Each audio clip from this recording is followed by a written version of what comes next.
Hey, what's up? Lightboltjoe here. Today we are going to discuss the 2003 cult classic Disney Pixar animated feature film Finding Nemo. I'm going to go down my list of actors and actresses. Directed by Andrew Stanton, starring Albert Brooks, Ellen DeGeneres, Alexander Gold, Willem Dafoe, Brad Garrett, Allison Janney, and so many more. So, this story is heartbreaking. It's gorgeous. It was unlike anything we've ever seen before when it comes to animated films. Like you felt like you were under the water with the bubbles and the ripples and the streams. It was just absolutely breathtaking. I remember seeing it. I was 13 years old. My brother was 11. We went to the theaters, and it was an experience. It was an experience, and you laughed, you cried, you Disney Pixar has always been very heartfelt, but this is a movie that really, it got me when I was in middle school. Like, it got me when I was in middle school. Like, I felt like I was a misfit in middle school, and I mean, who doesn't feel like a misfit in middle school? But having Nemo have a literally deformed fin, and we see the origin of his deformed fin, and his mom is eaten by a barracuda. It was such an intense beginning of a movie that you didn't expect it to be so dark so quick in a Disney Pixar film. Because you had Toy Story, you had Toy Story 2, you had Bugs Life, you had Monsters, Inc. prior to Finding Nemo. And then this just came out of nowhere. You're like, oh, this is getting good. So, Nemo's dad, Marlin, they live in the Great Barrier Reef. They live in an anemone. They live in a sea anemone. And Nemo has a deformed fin, so he has trouble swimming. Marlin is very overprotective. They're both clownfish. And Nemo is going to school. This is how the story starts. First day of school. Come on, Dad, first day of school. So Marlin is very apprehensive about letting Nemo go to school because he doesn't swim quite well. But Nemo wants to explore and let him try to do his best as he can, even with his handicap. So Mr. Ray, who's a stingray, is their teacher. And they go on a field trip to the drop-off. And then Marlin goes, the drop-off? Teacher, bring it a bit.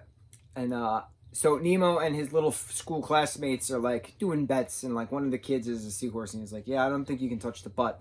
But they say butt as in boat. But the boat is way off into the past the drop-off. So Nemo swims to the boat, hits the boat, which is the butt, after Marlin tells him not to, because Marlin then finds him, swims back, and then this human comes, catches Nemo, puts him in a baggie, and then goes off on his boat. And all that's left is a, what's it called?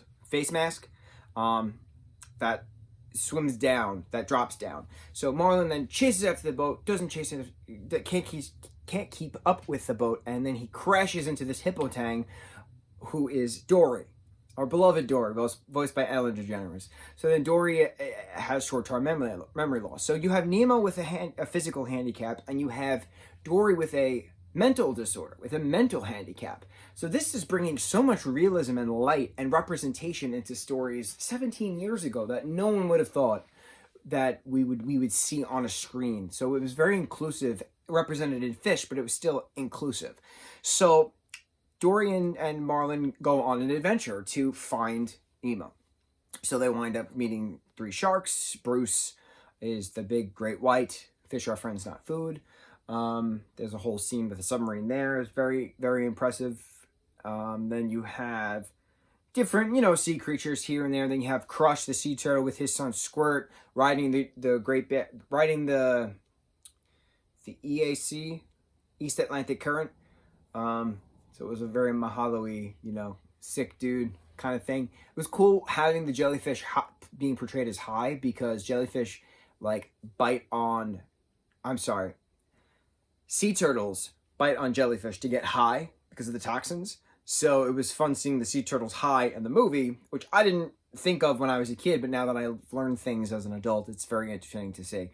So then they ride the EAC, they go through the jellyfish forest, they eventually get to Sydney Harbor, they find the boat, and then they get scooped up by a pelican, who's a friendly pelican. The pelican drops them off at the dentist's office where Nemo has been, kept in a fish tank with one angelfish, voiced by Willem Dafoe, who's from the ocean. Everybody else is from a pet store or, eBay or things like that.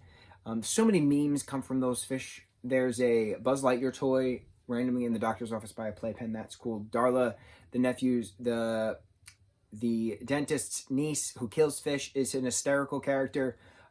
She accidentally kills fish. She kills them with love. It's an escaping. It's finding Nemo, which they eventually find. Then it's getting back to the ocean, which they eventually do. And then the fish tank gang eventually get to the ocean in a post-credit scene. But then also you have Mike Wazowski in a snorkel in a post-credit scene, swimming across in the credits. So it's just such a gorgeous thing. There's the seagulls saying mine, mine, mine, mine for crabs. The 20,000 Leagues Under the Sea ride in Disneyland Resort was reworked into a Finding Nemo submarine adventure. Incredible. Super creepy at points, like really well done with the scary moments of the movie, but so well done. My brother and I went. Our mother would never be able to do it. She can't do underwater stuff, but it was pretty neat experience. I just have so many great memories with this film. I have so many great warm yet sad moments with this film. Like, it's a sad movie, but it's an encouraging movie. It's a just keep swimming movie. Dory literally sings, and I'll sing exactly what she says. Just keep swimming, just keep swimming, just keep swimming, swimming, swimming. What do? We swim, swim. Oh, oh, oh. I love to swimming. When you want to swim, you keep on swimming. And then Marlin goes, Dory! And she goes, sorry. And then they get almost eaten by an anglerfish, which is another incredible, scary scene. It's so gorgeous. And then we have a sequel, Finding Dory, many years later. And then that will be the next review we talk about. So, Finding Nemo, just keep swimming. You got this. Mucho mahalo.